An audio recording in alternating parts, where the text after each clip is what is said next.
Hello, my friends over at Face to Face Games. This is Travis Simulin Sowers, and I'm here to drop some more knowledge on you about the Crimson Vow limited format.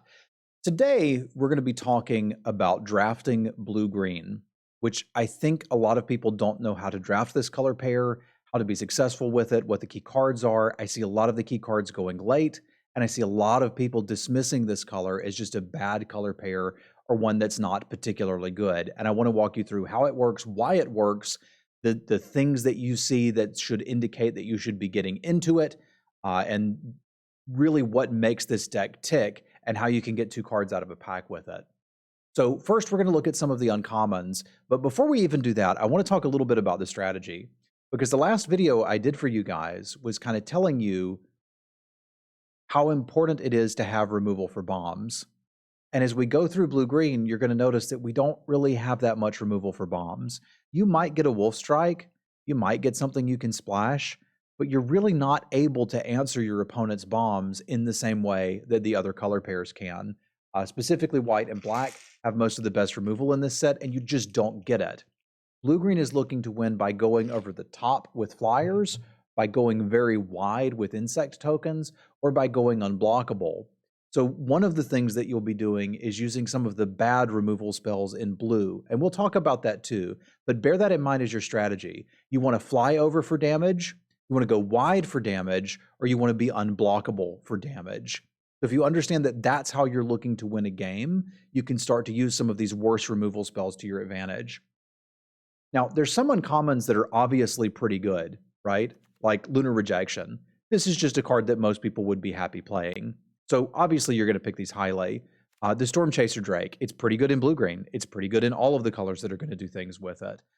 Blue and green have a little bit more auras that they're able to attach to it comfortably, because there's some auras that are playable in green, and you can get kind of a like Voltron style deck in blue and green if you're able to get 2 Storm Chaser Drakes, for example. But like these cards that are generically good, go ahead and pick them. Some of the things that you can get late for blue-green that are particularly good, one of my favorite is this Ouija board. So like when the set first came out, I tried playing this card in a couple different color combos, and it was really bad, and I couldn't figure out what the hell you're supposed to do with it.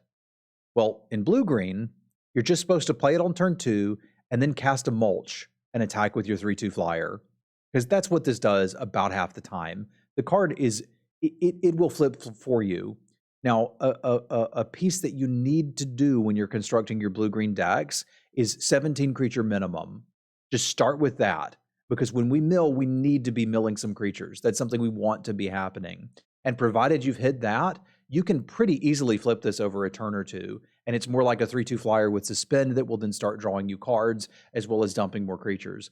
I'm not suggesting that you pick this early. I'm suggesting that these are probably going to wheel, and blue-green's the only color that wants them. So once you see a couple of these that are going to wheel and you're starting to get indication that blue-green are open, this is a pretty good card for you. Another one that I like a lot is the Cobbled Lancer. It's not going to come down on turn 1. Somewhat obviously, that's not really what we're expecting for it. But what it is going to do is allow you to double spell on a later turn, which can be relevant just for getting more things on the board for starters, but also flipping werewolves, like just getting more power and toughness down. 1 mana for 6 power worth of stats is a pretty big deal. But it's one of these cards where if you're milling yourself, you're pretty happy if you mill it and you've already enabled it. So it's kind of like you don't care if it gets milled and you get like a free cycle, and you really don't care if you milled something else and then you get to cast this. It's fine, right? All of a sudden, cards that are usually pretty bad, like Cat-like Curiosity and the Catgeist, like I see a lot of people that think this card is good and they don't remember Curiosity. Curiosity was a 1 mana aura from way back in the day that had this same text, which is kind of cute, right? Like Curiosity killed the cat. I get what they're doing, but it wasn't even good at 1 mana. But if we're able to mill this and get additional value, all of a sudden we're interested in it. So this is a card that should be wheeling. That often doesn't, but if it does, it's okay to play in this deck. Another huge card for this deck is Gutter Skulker.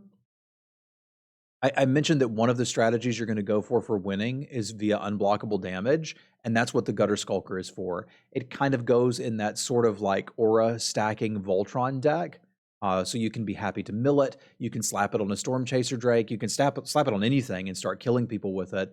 And you're also pretty happy to just cast it and use it as a clog and slap other auras on it. So this goes very nicely in blue-green as well. Witness the Future is a card that I found I'm really only ever interested in blue-green, and that's if I'm going full-on mill. And you may be wondering, how are you milling yourself? I'm going to show you some of the cards that lead towards that. I just want to look at the key uncommons first.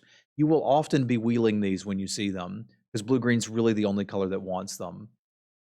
Swarm is, and like Diver Scab is just a good uncommon, pick it. But Swarm is really good in blue-green.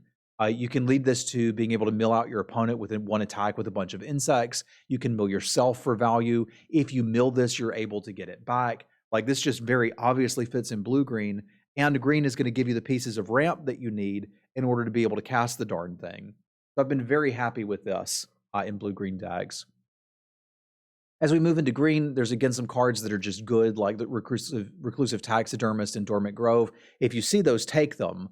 The Slinger is also a little better than people give it credit for, but the cards that you can quite often wheel for blue-green are Crawling Infestation and Retrieve, because nobody else wants these cards. With Retrieve, I mentioned you're going to have problems with removal. You're going to be using that crappy blue aura, Fear of Death, as a removal spell in this deck. That means if you mill a copy or two of it, you're able to get it back. If you're milling lands, you're able to get one of those back. Because this is a creature permanent and a non-creature permanent. You're not getting a spell with this. If you milled your Dormant Grove, you can get it back. If you milled your Crawling Infestation, you can get it back.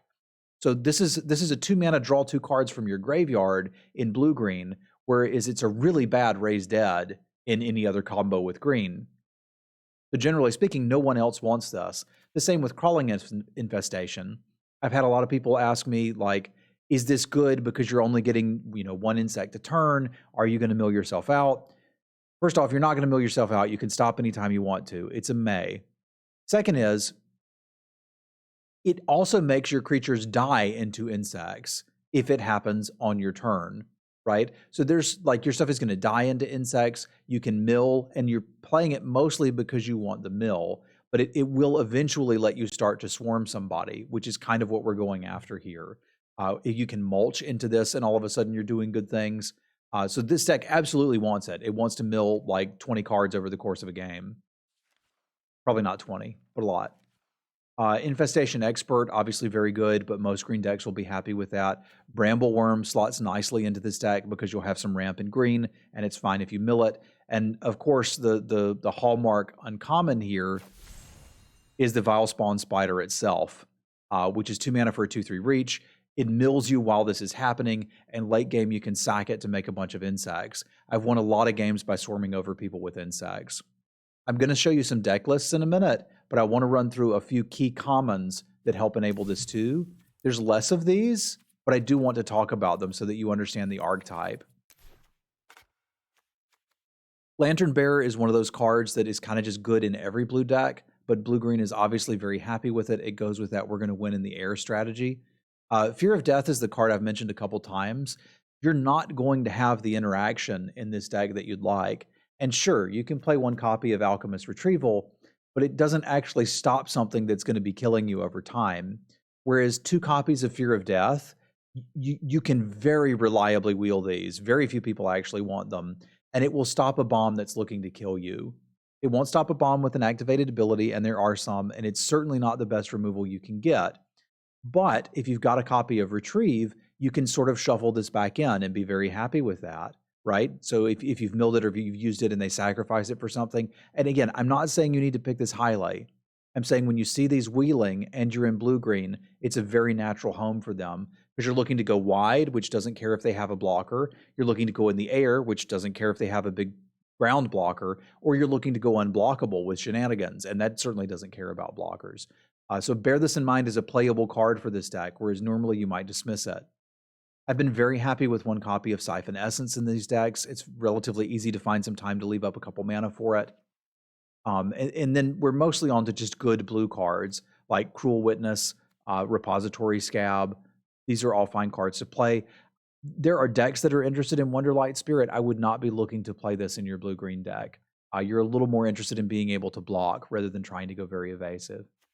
When it gets to green, some key cards that we're looking for, mulch is a really big one. This kind of enables most of your strategy. And again, you're very likely the only person at the table that wants it. Red-green is looking to be a bit aggressive, and mulch doesn't play well in aggressive decks, whereas we're looking to be a bit more control-y and dirtily, and mulch is quite good in that. I would play up to 3 or maybe even 4 copies of this in the right blue-green deck. So be on the lookout for mulch's wheeling. And that's really what makes this strategy so powerful, is we can pick a Weaver of Blossoms or a Wolf Strike early, which are just good cards. And then when the pack comes back and there's garbage in it, like Fear of Death and Mulch, we're able to pick that up and be very happy. So we're getting multiple cards out of each pack. Obviously, Wolf Strike is a very high pick for this deck because it's the only way you're going to kill anything. Toxic Scorpions have been a very good 2-drop for me, as they can establish the ground blocker, trade off, and get into the graveyard relatively quickly. You've got options for things like Nature's Embrace if you're looking to splash, and Weaver of Blossoms, which this deck is often looking to splash. It's worth noting with Weaver of Blossoms, you'll pick this relatively highly, and Nature's Embrace, which you'll often wheel. If you get enough of these, you're actually able to splash double pip cards, which is something that you don't bump into very often. You could do that in my favorite format, Hour of Devastation, would be like just pick up a couple Gifts of Paradise and you can splash a Glorybringer. You can absolutely do that here, and I have done that. That's not unique to blue-green. It's just something that green can do in this format. Millipede is another card that you can pretty consistently wheel. So be on the lookout for these as well. Most of the other decks aren't going to want this. It doesn't do enough work on its own to justify its casting cost, but when you're wheeling them in a deck that's already milling itself and playing 17 creatures, these will be arbitrarily large. You can slap that unblockable aura on it and kill somebody in a turn. And lastly, I'll say everybody values this card too highly. It's fine, you can play one, but you don't need to pick them very highly.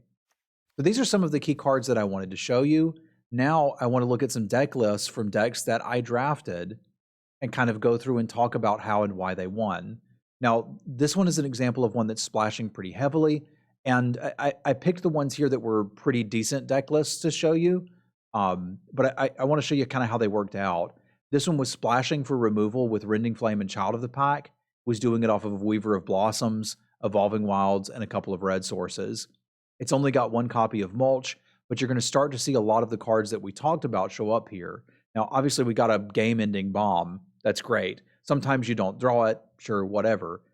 Spore Crawler's doing some work here, but you can see we're playing a copy of Fear of Death, we're playing a copy of Mulch, the Dormant Grove. Like, there's just the good cards in it, and then we're able to splash off of the green sources, but you can kind of see some of the pieces taking. But this looks more like you opened a bomb and got into a color pair. Fair enough. This one, I think, is closer to what you could expect with this type of deck, and that we've actually got one of the build-around uncommons.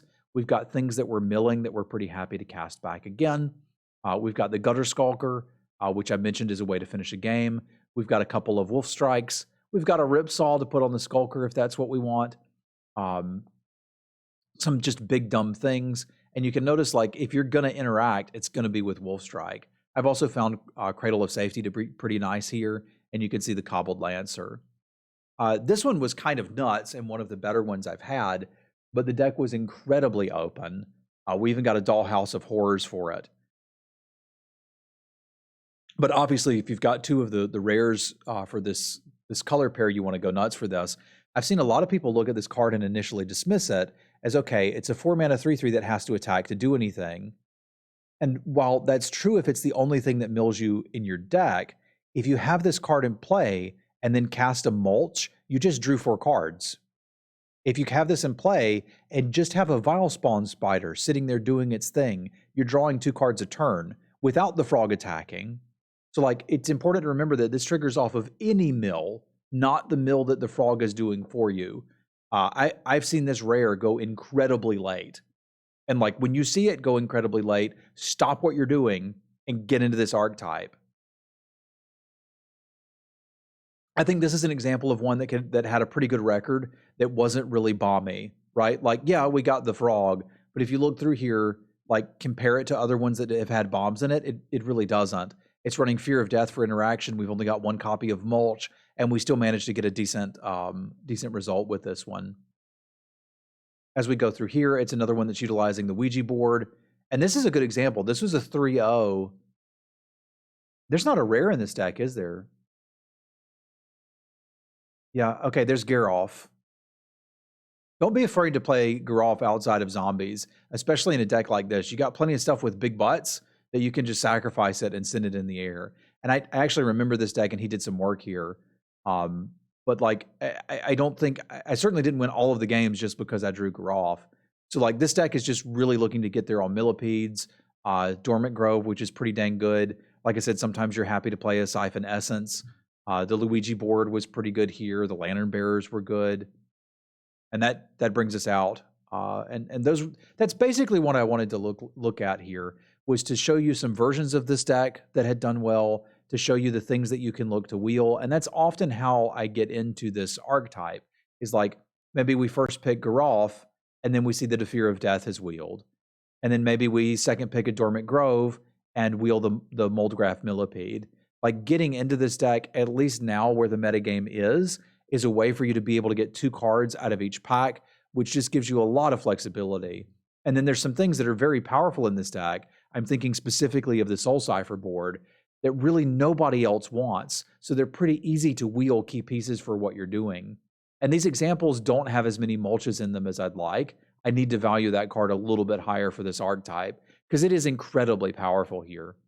But hopefully this has been helpful. I wanted to do a deep dive specifically on blue-green, just because I've seen so many people misunderstand what it's bringing to the table. And if you're going to get better at draft, I really want you to have this as a tool in your toolbox, so that if you see these conditions popping up, you're like, I'm ready for this. I know how to draft blue-green. All right, go win your drafts. I'll see you next week.